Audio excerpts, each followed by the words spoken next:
Hi guys, welcome to my channel. If you are new here, you are most welcome. My name is Chifiwa. So today I want us to talk about my monthly payday routine. So these are the things that I do each month when I get paid. So I make sure that I follow each step one by one until the last one.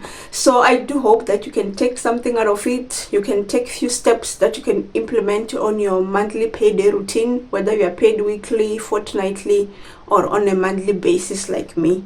So the first thing that I do every month when I get before I get paid is that we usually receive our pay slips 2 to 3 days before we get paid. So I make sure that my social security, my tax, and my pension has been deducted out of my gross, and this is sorted by my employer. So I make sure that those things are there and they are contributed, and I can see my net. And once I'm happy with that, I then go to my budget. I have a yearly budget that I've created for myself, and it goes month by month. So I go and open my budget. It's a spreadsheet that I've created for myself. It's very simple. That's why I always say don't complicate things when it comes to personal finance. You don't have to have a complicated spreadsheet for you to see where your money is going at the end of each and every month. Try and make it simple and understandable for you to be able to manage your money. So once I've opened my spreadsheet, I then download my bank statement for 30 days. So I just want to see transaction by transaction and make sure that I can account for each and every expense. Was it written on my budget? Did I account for it or not? So this helps me to track my money at the end of each and every month. Once I've done my budget for the month, and this is before I've actually received the money, I'm working with my net that I'm going to receive at the end of the month. So once I have checked my budget, adjusted everything, and allocate everything that I'm going to use money on for that particular month, then I pay myself first. At the moment, I'm paying myself 25% of my net. So I pay myself first to save for long term and to also invest in the stock market. So I buy ETFs at the end of the month so that it can supplement an income that I might receive from my pension, so that I don't have to depend only on the pension. So it means that I can draw from my portfolio of ETFs when I retire in the future, probably when I'm 65 or 60 years old. So that's the plan that I've outlined for myself. And then I save for long term. At the moment, I'm currently saving to buy a rental property. So these are units of apartments, probably 5 or 6 or 7. That's the plan. But I'm currently still doing a research about it to see if I can actually get into the business of rental properties. So I really want to make sure that it's actually really for me, because I know that it's a lot of work.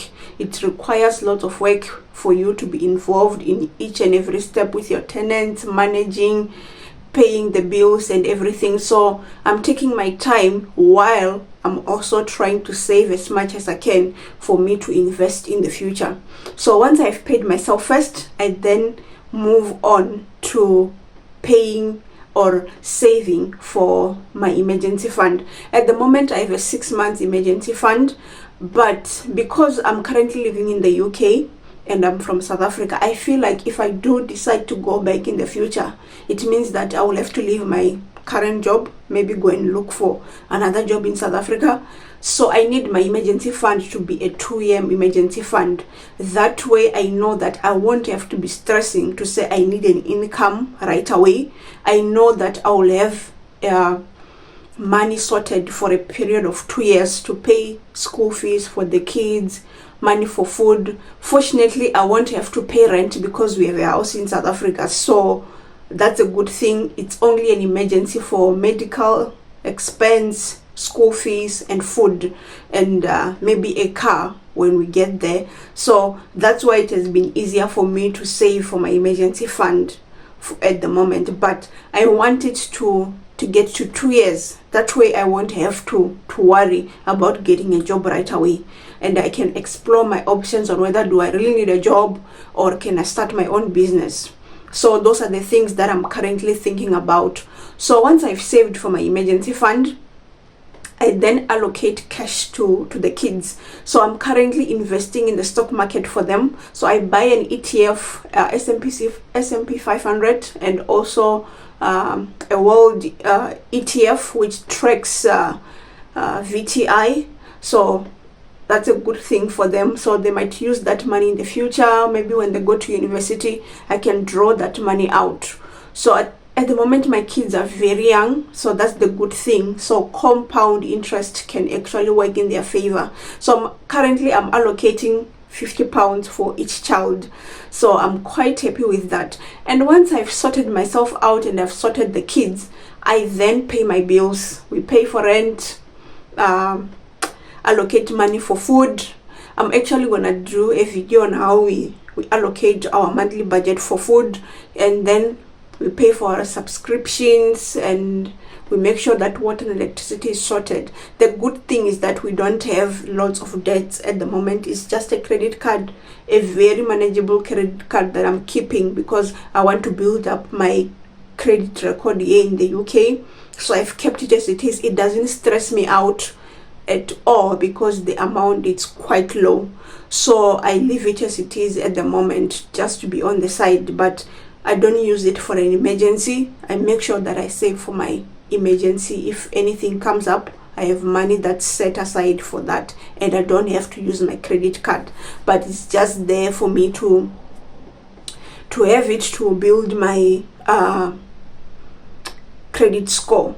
So once I've done that and we've paid our bills, we then allocate cash to fund cost. So whatever is left will be spent on a different card.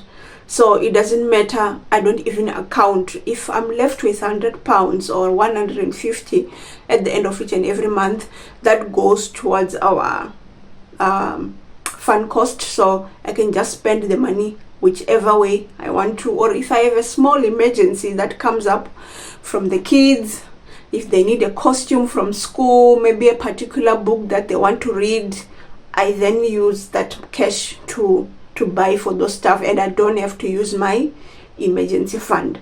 So that's the good thing about that. So that's my monthly payday routine. I know it can differ from each person because people get paid differently.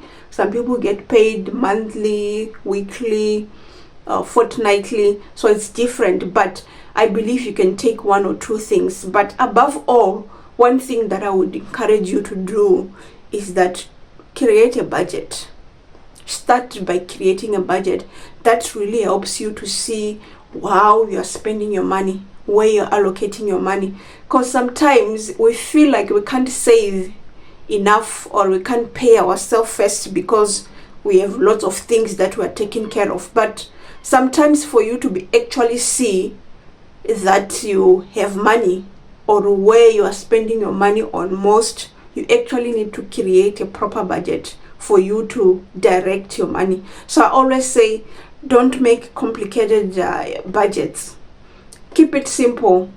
Your income, your expenses, you know what you're spending your money on. Put that on your budget. Even if it's not on a spreadsheet, get a journal.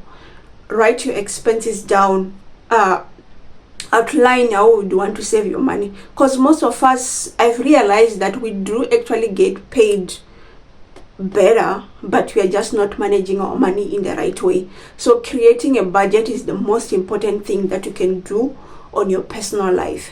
So I do hope this video was good and you can take something out of it and implement it on your daily, monthly payday routine or weekly payday routine that you can start right now if you haven't started. So that's all for today's video, and I'll see you on the next one. Bye.